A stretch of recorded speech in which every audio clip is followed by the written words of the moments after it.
അദ്ദേഹം താമസിക്കാൻ തുടങ്ങിയത് 1921. 1921 മുതൽ ഇന്ന് വരെ അവരവിടെ താമസിക്കണം. അവരുടെ കുടുംബങ്ങൾ 8 മക്കളായിരുന്നു. 8 മക്കളും മക്കളുടെ മക്കളും എല്ലാം 4ാമത്തെ തലമുറയാണ്. ഇവരെ ഒഴിപ്പിക്കാൻ വേണ്ടി ഇതിനു മുമ്പും കോടതിയും കോടതിയുടെ ഭാഗമായിട്ടുള്ള ഉദ്യോഗസ്ഥന്മാരും പോലീസും ഈ കേന്ദ്രത്തിൽ വന്നിട്ടുണ്ട് 14 പ്രാവശ്യം.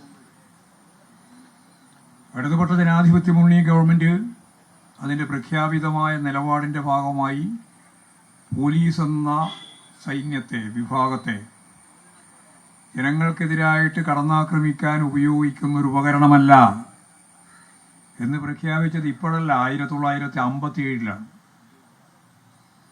ജന്മിമാർക്ക് വേണ്ടി എപ്പോഴും ഇടപെട്ടുകൊണ്ടുള്ള ശീലം ബ്രിട്ടീഷ് ഭരണാധികാരികളുടെ ഭാഗമായിട്ട് പിന്തുടർന്നു വന്ന കേരളത്തിൽ ഇന്ത്യയിൽ ആദ്യമായി 1957 പലയിടത്തുരത്തിലെ പ്രതിഷേധങ്ങൾ തുടരുകയാണ്. ഇന്നിപ്പോൾ കോടതിയിലേക്ക് ആ വിഷയം എത്തുന്നു. സർക്കാർ കോടതിയിൽ എന്ത് പറയാൻ പോകുന്നത് അടക്കം ഇന്ന് നിർണായകമാണ്.